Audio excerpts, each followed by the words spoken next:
Hey, Birdie here, and we are just getting ready to craft our December Joy Box. Just want to start out by saying welcome to our new member. I'm so glad you've invested in yourself, and so glad you're here. So we're going to do the Let It Snow oversized tag, and I love the simplicity of this. I'm really loving this blue color. And the combination of the stain with the white and blue is really stunning. So let's get into what you get this month. I didn't do a unboxing video this month. It's just been super crazy, but we'll make this real fast. So to start out with, you get your insert here, and this just goes over the information about your box. It's got the, reminds you to get in your creative space, write yourself on the calendar. You can find the videos in our Facebook group or on our YouTube channel. Make sure that you open your box and inspect all of your pieces. If anything arrives broken or damaged, please message me right away so I can get a replacement out to you. And then, as always, share a picture of your finished product, not only so that you can get the surprise next month, but also it just helps build confidence. Confidence then inspires you to be more creative, and being more creative is the ultimate therapy. So it's just that wonderful circle of creativity is what I like to call it. Anyways, let's get into the tag here. You're going to have your tag base, the snowflake overlay, and then the letters for Let It Snow. The base does have the score marks in it to guide you on painting for up and down and where that overlay will sit. And it also has the score marks so that you can properly place the letters in centered and all in line. You can paint right over those score marks. They are just a little cut out on the top surface, and you can paint over those and still be able to see those afterwards. So don't feel like you have to paint around those. The other thing is, if you want to do something different, like put the snow on top of the overlay or change up the location of things, you can always use the back, which is a blank slate. So that back part gives you that creative freedom to place the items where you want. And we try and do that with most items. It kind of just depends if the item is symmetrical or not. But anyways, that availability is for you should you want to change things up. All right.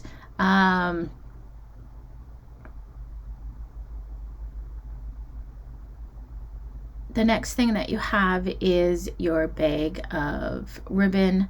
And then the washer is in the bag. It didn't get put in with the other packaging, but that's in the bag. It just gives a little extra detail to the top of your tag. Your bag also has the jute to hang your sign, so that's your hanger.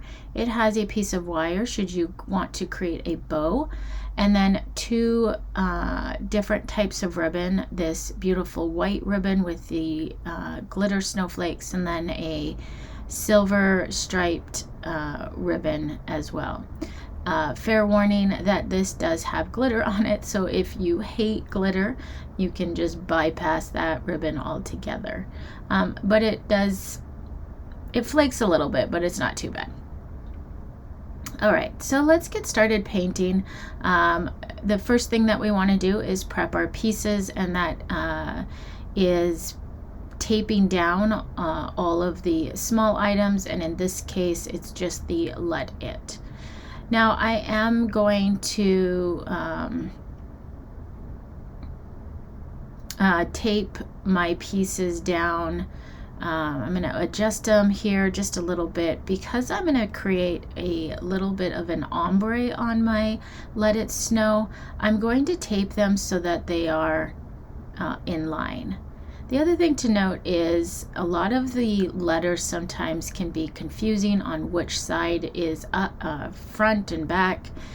If you have any questions on that, lay it out on that score mark and it will show you which way is up and down. But that T does have that little slope that goes up to the left. So I can see that it is on the right side there by putting it in or laying it down on the score mark.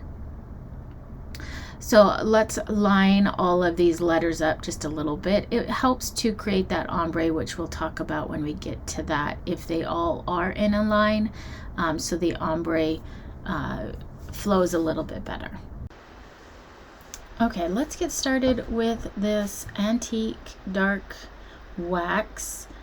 It's one of my favorite products from Walmart. It's the Waverly brand, and it lasts forever, guys. So if you're looking for a really dark, not really dark, but a really great dark stain look, this is awesome. Plus it has a wax in it, which gives it kind of a nice soft finish. But if you don't have this, you can definitely just use a dark brown stain, or really any color that you want to stain your piece, whether that be a white stain or a gray stain. Any acrylic paint will work great for this. You're just going to grab a baby wipe, wrap it around your finger, dip it in that stain / paint, and then rub it on. I always recommend going with light coats and building layers as you go if you want it darker or whatnot, because it's really easy to darken something, but it can be a little more difficult to remove that dark color, especially after it dries. So we're just going to continue rubbing this stain on, smoothing it out, making sure that it's all blended nice. And then remember, as you get closer to that line, you do have a little flexibility because that overlay has a thickness or a frame around it. So you do not have to be so precise on that line. You can color outside the lines, if you will, a little bit around that area. Now, let's say you got it a little too dark, and while it's still wet, you do have a little flexibility in lightening it up. If you take a clean part of your baby wipe and just give it a good kind of scrubbing, it will remove some of that color. So keep that in mind, but if it's dry, it will not remove. So you'd have to sand it down, and it gets a little more messy at that point. So always work in lighter colors, light layers, and build up as you need or desire for your piece. All right, so then we're going to paint the bottom part. I'm loving this Ocean City blue. I've painted many pieces with this color. It is a Sherwin-Williams color. So if you don't know, I've slowly just switched out all of my paint to the Sherwin-Williams paint line. I love the flexibility, or the larger amount of colors that we can use. And the little sample bottles are about the same price as if you were to go to like a Hobby Lobby or Michael's to get paint. And it's a house paint, so it is color fast, and again, you just get a lot of great options for paint colors. But if you aren't using a Sherwin-Williams paint color and don't want to go out and get that, a good substitute for the Apple Barrel brand would be Blue Cotton, if you wanted to kind of follow this color scheme. But I love this muted blue, kind of a dusty gray-y blue. I think it's really pretty. So again, just kind of keeping it clean against that line, but like I show you here, it does have that frame, so you don't need to be necessarily as clean. The line indicates the top of the frame, so you can even just stay away from that line altogether. I went right up to it, but you don't necessarily have to because you do have that frame on the overlay. And I believe it is about 1/4 of an inch. So keep that in mind. You don't have to paint all the way to the edge of your tag either. You can leave all around that edge about 1/4 of an inch. So keep that in mind.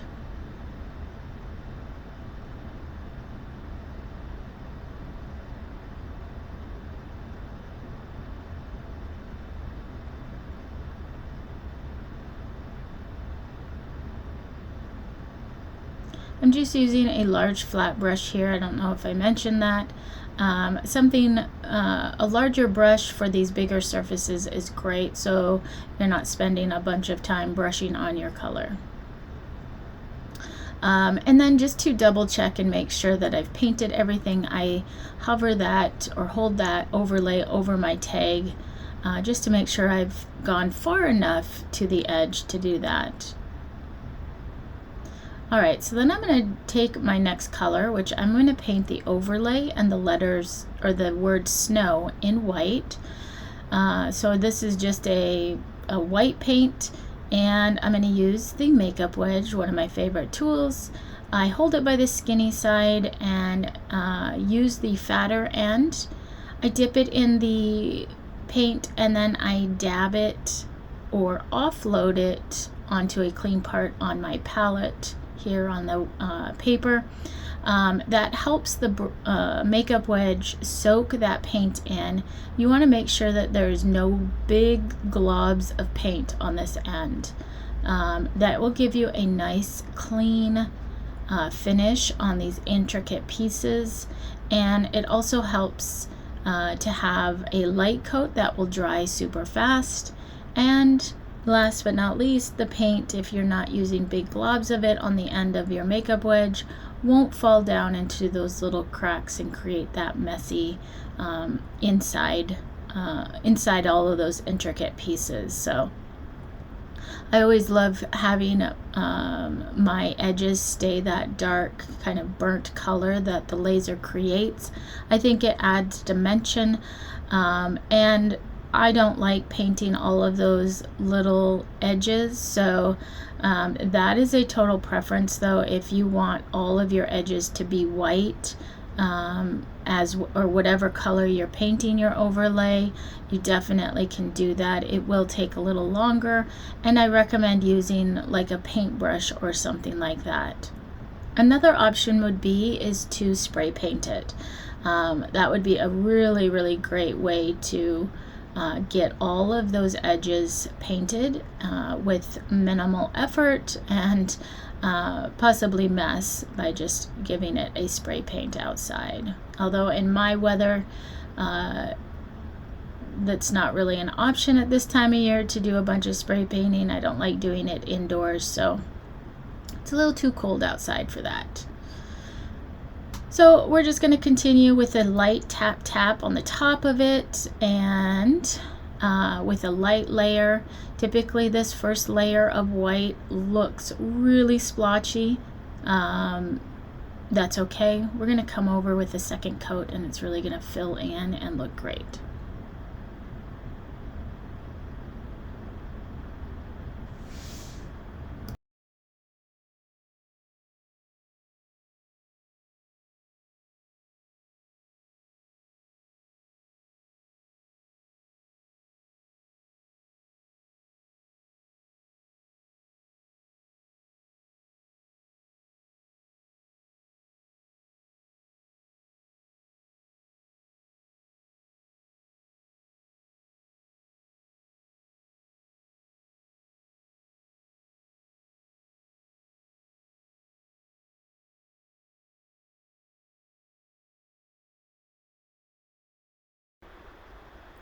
Alright, now let's work our way back through all of our pieces, starting at the very first piece that we painted and put our second coat on everything. One thing I want to make note of is wood is made up of tiny fibers that when they get wet, sometimes they expand and rise up to create a rough surface. So before it might have been a nice smooth surface, then we paint it and it looks like it's become rough. That's totally normal. There's nothing wrong with it. We just need to give it a light sanding to knock those fibers down.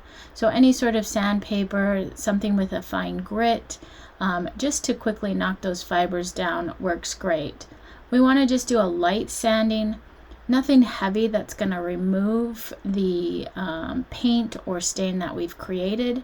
And then we just give everything a little wipe down and we're ready to put our second coat on.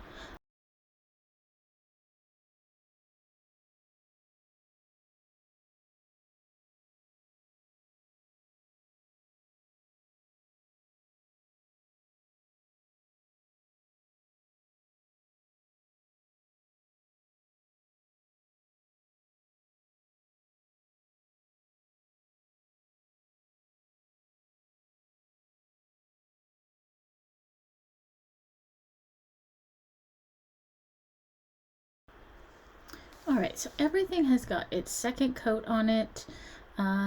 Let's have some fun with this ombre look or a faded look from one color to the other. So in my case, I want it to be blue at the top and fade down to white, kind of like the bottom is frosted. So I'm using the wedge that I painted the blue with, and I am going to add white to the bottom half. So I have blue at the top, white at the bottom, and then I just tap to kind of help that white set into the makeup wedge. So you can kind of see that that's faded a little bit. And now I'm going to take my makeup wedge and using the bottom of that wedge, go along the bottom of my letters to create that frosted ombre look. I'm going to go straight across to start with just to deposit all of that white, and then I'm going to go back and forth and just lightly tap to get that ombre look. Isn't that pretty? I love how that looks. So that's pretty much all that there is to it. You can kind of play around with it. If you want to test this method on the washer or on just a piece of paper on the back of your insert, that works too. Just to kind of get a feel for how that's going to lay out on your piece and what that looks like. So I'm just adding a little more white just to whiten it up even more, giving that white a little bit of a darker look. And that's it. That's all there is to creating this beautiful ombre, just by adding another color to your wedge. All right, so now that we have all of our pieces painted, we can start assembling. So I like to start just by grabbing all my pieces and laying them all out, just to double check that I have painted all my pieces correctly and on the right side. So I typically just do a quick layout, making sure everything's in its right spot. You want to make sure that when you are ready to assemble that all your pieces are completely dry. A good tip to making sure that is by touching your pieces. If they feel cool to the touch, they're still pretty damp, and any sort of adhesive might appear to be working okay, but eventually your pieces might pop off in the future because that adhesive doesn't have a good dry piece to work with. So I'm using the Instant Adhesive CA adhesive. I like that it dries clear and that it's quick drying.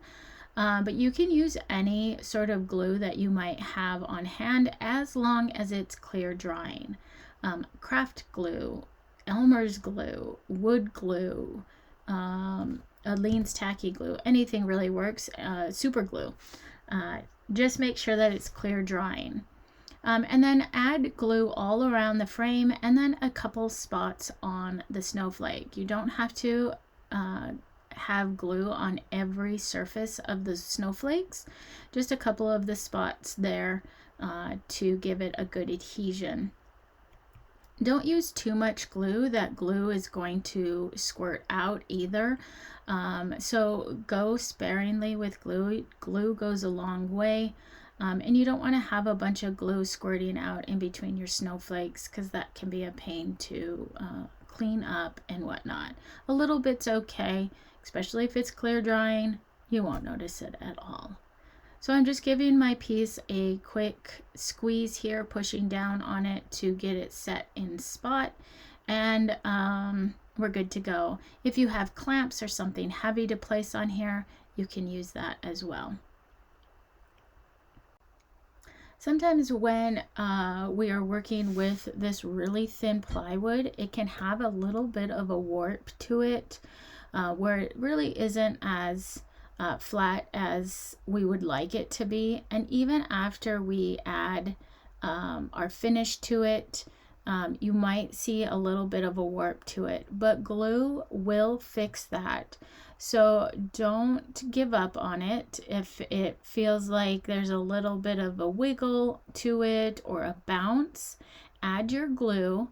Again, just a light amount of glue, and then apply your piece and put a weight on it and give it time to adhere so that it doesn't bounce or wiggle. So in my case, my snow, the W does pop up just a little bit right here. So I'm just going to grab a clamp and clamp it down. And I know that once that glue sets in, I'm good to go. So keep that in mind too if you're working with your pieces and there's just a slight warp. A weight or some clamps is your best friend there. Heavy books, an old workout weight, whatever it might be. Now I'm just going to finish gluing up my pieces here while the snow is clamped down and getting set up. The other thing to keep in mind when you're gluing your pieces is if you use too much glue, it can create a slippery surface, if you would. And you want to keep an eye out for that. There's a lot of times where if I place my piece, it looks perfect. Then I come back to it a little bit later and I've moved or shifted my whole piece. Those letters look like they've shifted, and glue can do that. It creates kind of a slippery surface where we've put that glue. So keep that in mind. Just double check as you go that your piece might just need to be adjusted here and there. I also move my piece around so I can see from the top to the bottom where those score marks are, so I know that it is in place perfectly. Because what we see from the bottom might not be the same as what we see from the top. So again, move your piece around, look at it from all angles to make sure that you've got it right where you want.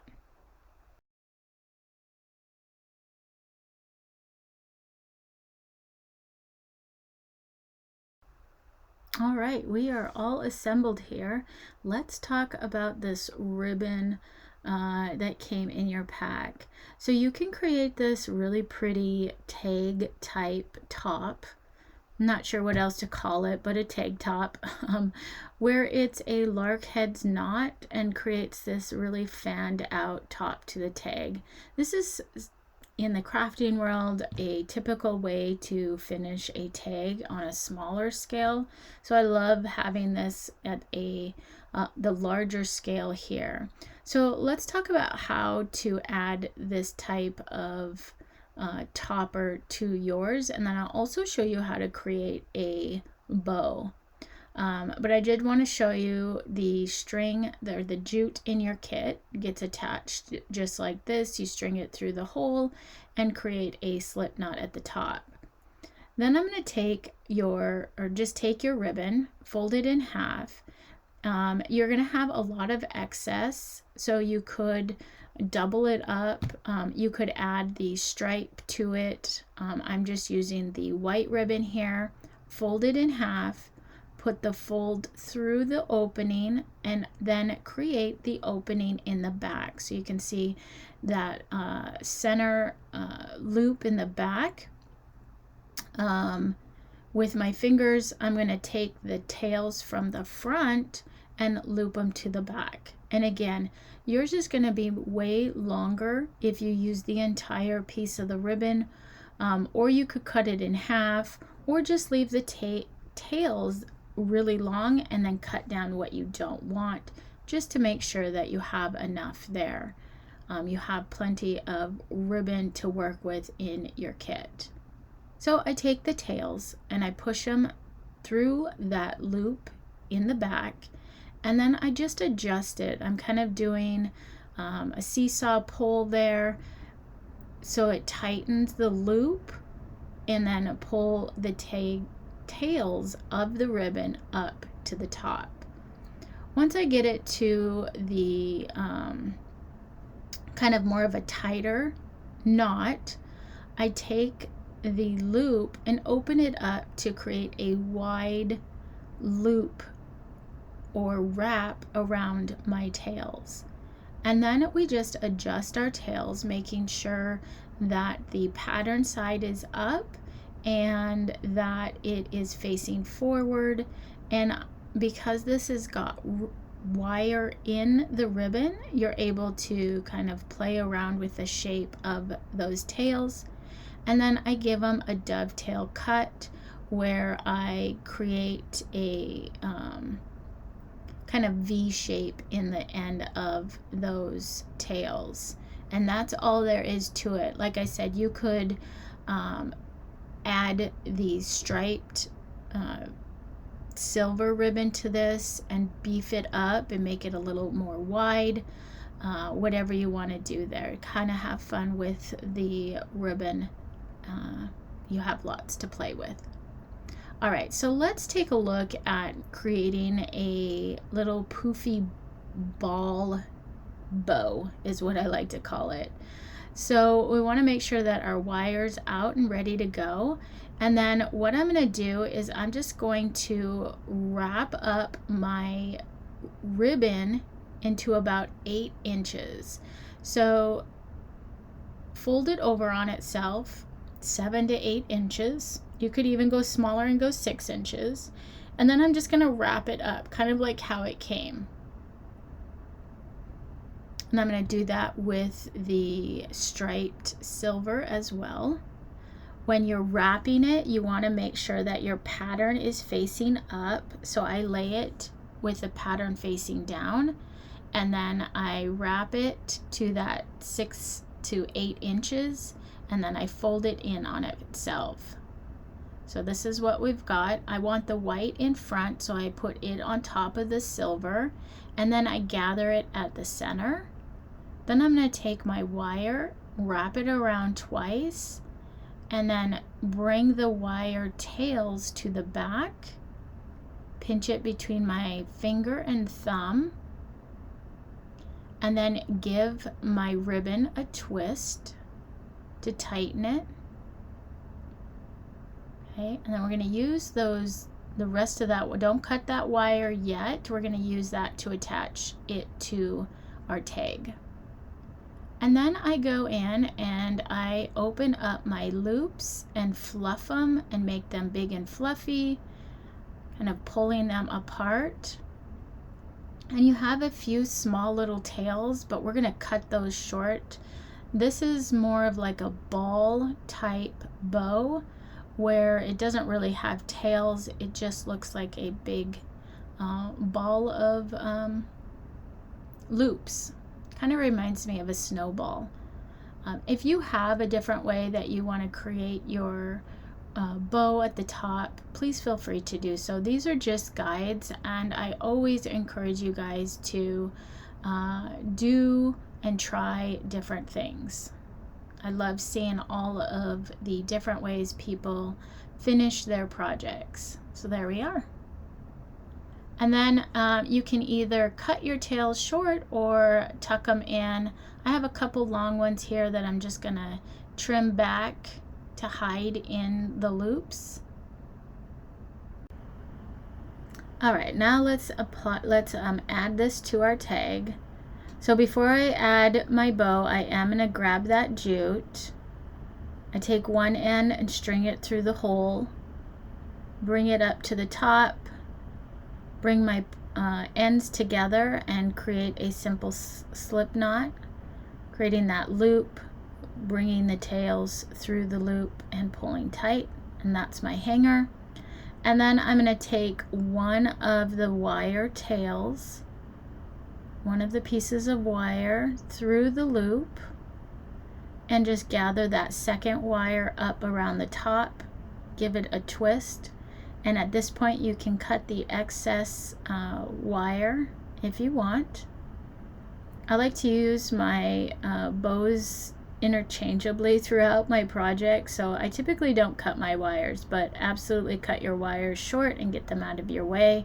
I just wrap them around and tuck them in, and there we go. We've got this kind of like, it reminds me of like a snowball type, so I'm just kind of fluffing it, pulling it together to create that ball, and there we are. There's another way that you can finish the top of your tag with the ribbon in your project. So I hope you guys have a fun time with this project. I hope you're able to find time this month to do a little crafting and de-stress. I know the holiday seasons can always be super stressful, especially for moms and grandmas and women who do a lot for their families at this time. So take time for yourself. And I hope you enjoyed this craft. Have a happy holiday, guys. Merry Christmas and happy crafting.